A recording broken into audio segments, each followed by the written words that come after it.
Okay, in this lecture we're going to create a bar chart. And we've already created a column chart and then we've spent a little time formatting it and cleaning it up.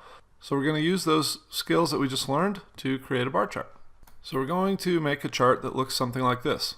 And you can see it basically has the same data as our column chart, except that it's horizontal. And the good thing about a bar chart is that it makes the differences in the values more pronounced. So you can see that the flooring really stands out as being the most expensive thing, whereas the cabinet handles are very short, so they stand out along with the paint as being the least expensive. So let's go ahead and dive in and create one of these.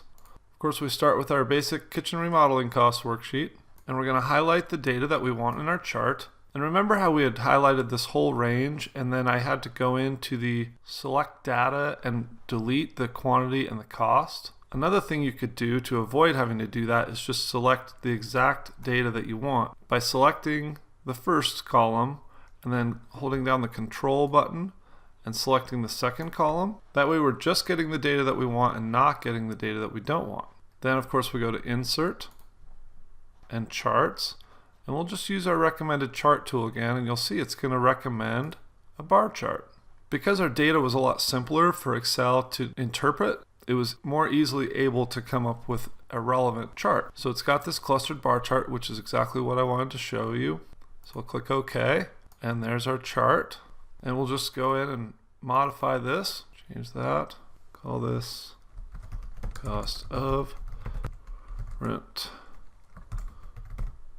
materials, make that a little bigger. Go in and take out these grids by hitting delete. Take out this bottom axis, and we'll just go with a green.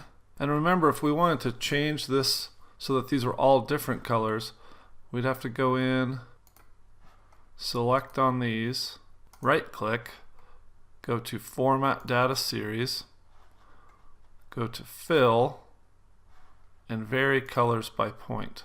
So now it's created a gradient based on the color scheme that I selected right here. If I went with one of these multicolored ones, then it would be all different. But we're going to stick with the green, and in fact we're going to get rid of the gradient, so we're going to keep all the colors the same, but we are going to go to the gap width and we're going to increase the gap width a bit just to make them a little thicker. There we go. So now we have our chart pretty well cleaned up. We need to add in our data labels. Perfect. Okay, so we have a pretty good looking chart now, but the one thing I'd like to fix, which I don't love, is that these numbers are all sort of out of sequence. So we have a small one down here, a small one up here, big one in the middle. What I want to do is make these nice and orderly so they follow a nice trend. So what I'm going to do is I'm going to sort my spreadsheet over here. We could have put this into a table, which we'll talk about later in the course, but in this case we're just going to use a simple sort tool. So you can see I've selected all of my data, including my headings, all the way down, not including my total. And notice right now these numbers are all out of order. So I'm going to click on Sort, and this has our columns, Sort On, and our order.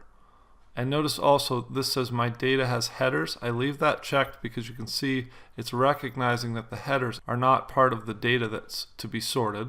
So first I go by the Sort By value, and that's giving me my header titles, and I pick which one I want. So I want to sort by total. So click that, and then I say Sort On, and you have various options here. You can go by cell color, font color, but we're just going by values, right? Because those are the numbers in the cells. And then in what order do you want to sort your data? And I'll give you one tip here. If I sort this by largest to smallest, that's typically how you would want it to look, because you want your biggest number on the top and your smallest number on the bottom. If I do that, the chart is actually going to invert that. So if I go in here and I click smallest to largest in here, then it's going to look exactly how I want it to look in my chart. So I'll do that and I'll click OK. And then you'll see that my chart has responded to the sorting, and now we have a nice clean visual of our lowest cost to highest cost items from our spreadsheet.